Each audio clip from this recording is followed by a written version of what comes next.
позиционирањето на партијата од кога тој ја раководи. Односот со власта, прашањето за името се дел од темите за кои што разговараме во ова неделно интервју со председателот на ВМРО-ДПМН Христијан Мицкоски. Европски конструктивна или безидејна опозиција? Меѓу овие две крајни оценки се движи партијата ВМРО-ДПМН од кога вие раководите. Господине Мицковски, како лично и каде лично ја гледате партијата? Јас повеќе би рекол автентична опозиција. ВМРО-ДПМН е најголемата, најорганизираната политичка сила во Република Македонија. Секогаш била авангарда, секогаш била двигател на новитетите на политичката сцена во Република Македонија. Така впрочем се однесува и сега. Така ќе продолжи да се однесува и во иднина. Сметате дека сте конструктивна опозиција? Сметаме дека сме автентична опозиција, опозиција која што одговара на интересите и потребите на граѓаните, на поддржувачите, на партиските членови, на активистите. Така што мислам дека ВМРО-ДПМН во овој момент е зрела политичка опција, можеби најзрела во Република Македонија, на моменти покажува пркос, но секако паралелно со сопствениот автентичен државнички карактер кој што самата партија во себе го поседува. Побаравте од премиерот Зоран Заев амнистија за случувањето на 27 април во собранието. Ја врзувате ли конструктивноста на партијата и поддршката на планот 369 со амнестијата за случувањето? Се уште не сме побарале такво нешто. Подпредседателот на ВМРО-ДПМН Николовски во настап во медиумите деновиве рече дека сметаот е добра опција премиерот Зоран Заев да побара амнистија за случувањата. Јас тоа повеќе го гледам во насока на сугестија на еден државнички чин на политичар кој што во моментот е во жива песок и тоа на ден се повеќе и повеќе. И мислам дека е добро да го послуша советот на подпредседателот Николовски, но тоа сепак е негова одлука. Сепак тој е председател на владата во оваа држава и председател на Социјалдемократскиот сојуз, така што ќе оставам на него да одлучи. Кога сме кај 27 април, велите дека дента сте биле со народот во собранието. Може ли поконкретно, што правевте таа ноќ и влеговте ли внатре во собраниската зграда? Во тој период бев дел од извршниот комитет на партијата, истовремено бев и генерален директор на акционерското друштво Електрани на Македонија. И тој ден генерално го поминував на релација партиски штаб и мојата канцеларија во зградата на АДЛМ.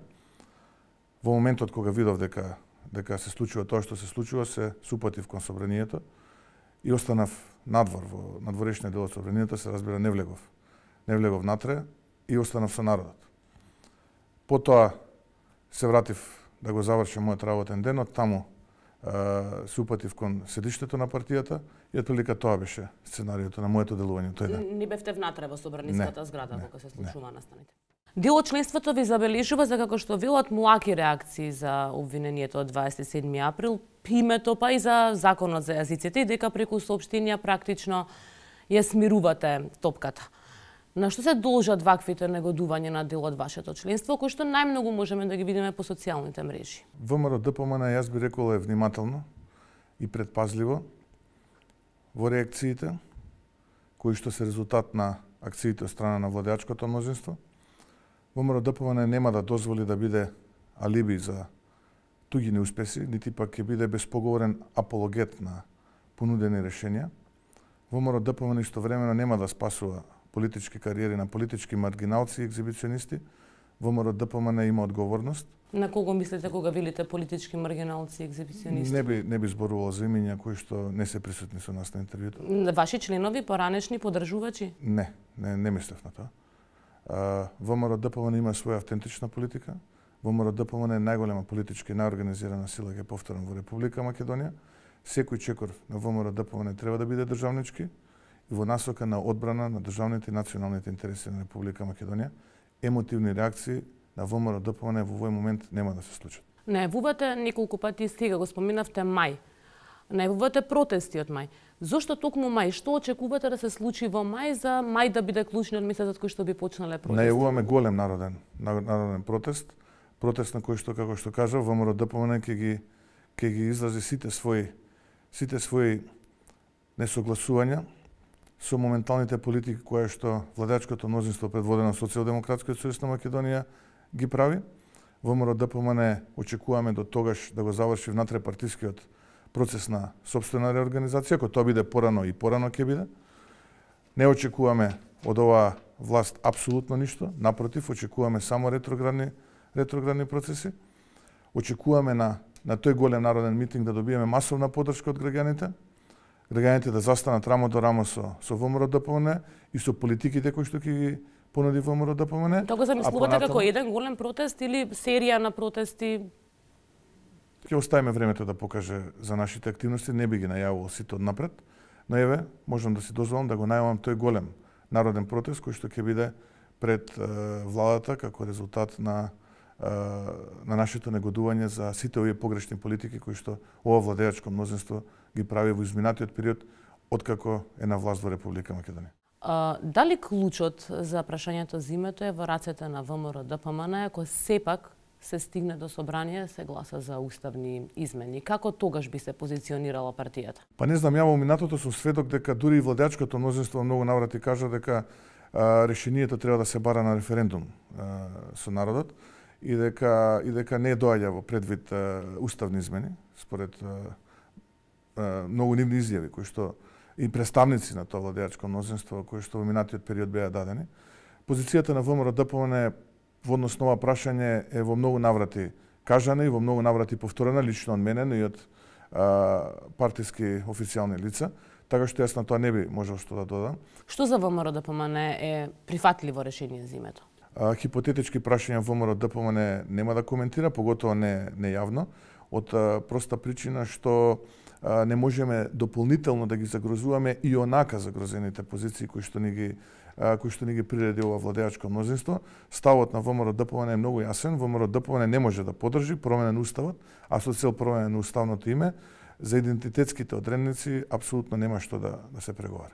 Господине Мицковски, ќе се вратите во собранието? Доколку ВМРО-ДПМН се врати во собранието, ќе се врати на голема врата.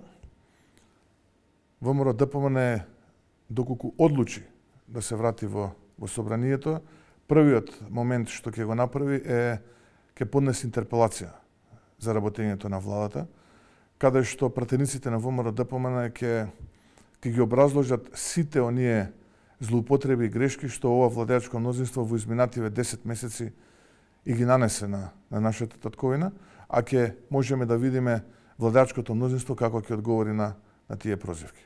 Што е условот за да се вратите? Постојат два услови, тоа едниот е политички, другиот е математички. Политичкиот услов можам да кажам дека очекувам многу брзо да биде надминат, односно да бидат исполнети нашите барања, кои што идат во паралелна насока заедно со преговорите во однос на реформските закони, кои што се многу важни за иднината на оваа држава, бидејќи нас не интересира иднината и реформите на оваа држава. Кој дел од политичкиот услов очекувате да биде исполнет наскоро? Па ние имаме сопствени барања и такви барања и тој документ ќе биде многу брзо познат и презентиран пред очите на јавноста. Вториот е математички, кој што можеме да кажеме дека во најголема мерка е исполнет, иако бевме сведоци на груба злоупотреба на институцијата притвор повторно.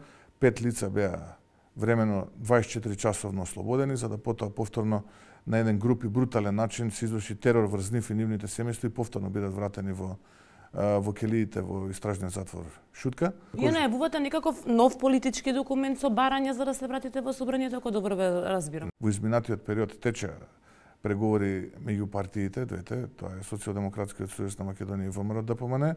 Очекувам дека деновиве многу скоро ќе биде разрешена енигмата околу тие политички барања кои што ги имаше ВМРО-ДПМН, но кажав дека паралелно со тие преговори тече и преговорите околу реформските закони кои што се неопходни за идниот напредок на Република Македонија кон НАТО и ЕУ интеграциите, во кои што ВМРО-ДПМН итекако додаде вредност, а во насока на подобрување на квалитетот на истите тие документи. Господине Мицковски, вашиот подпредседател Николовски деновиве рече дека поддржуваат одлуката на владата за протерување на рускиот дипломат, оценувајќи дека Москва не е наш партнер. Нова реагираше руската амбасада, нарекувајќи го забележителен став.